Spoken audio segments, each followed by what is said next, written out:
He says, I appeal. He's like, I'm pleading with you, brothers, that by the authority of Master Yeshua, that you would knock off this dividing thing about your ridiculously important opinion.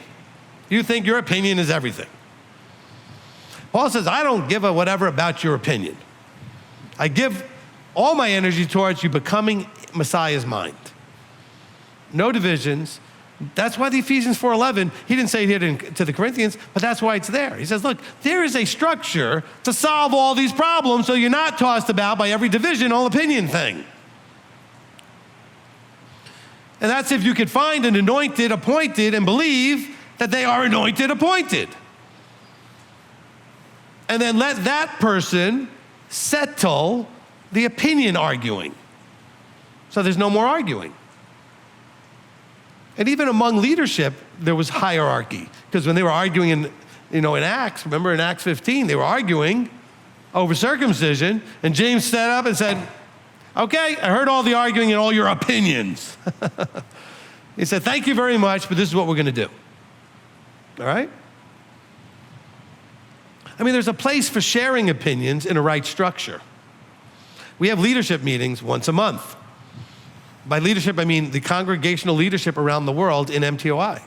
We're having one tomorrow, okay?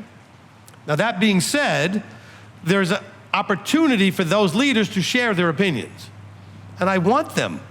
But they also understand that I will make a decision and then the arguments will be done. Whatever that is. Now, of course, part of my job is to bring consensus to help them understand why that decision is the decision. It's not just, well, it's my job, you just do whatever I say. It's never that way. An effort then is made by me to help win over everyone as to why the choice was made, why that's the right choice in this situation at this time, okay? Just so you know, it's never like, well, because I said so, too bad. All right, that doesn't happen. You can ask any of the shamishes, you can ask Elder, anybody, Rabbi Tom, anybody in the meetings. That's never the case. I do take in everybody's input.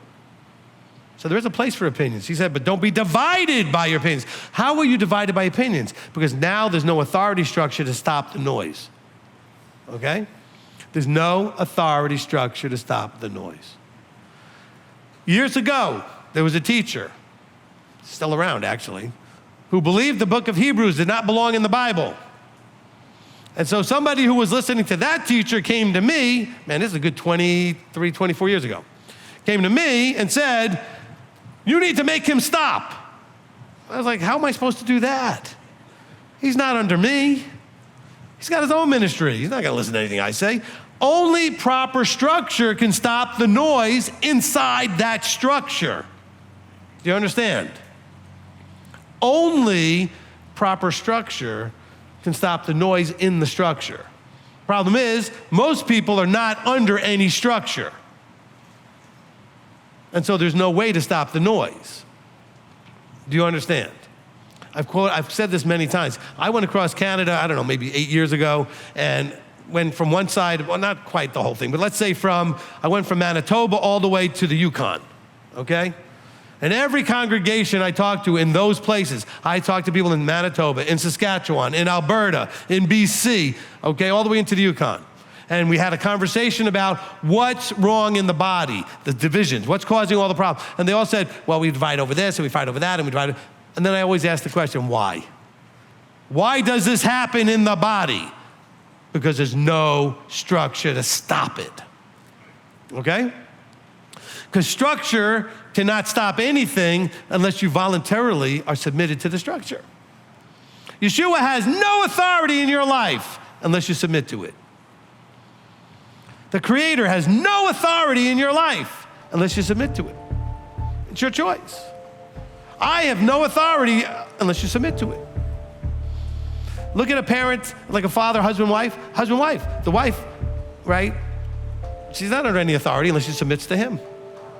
The children aren't under any authority unless they submit to the parents. There is no authority without submission.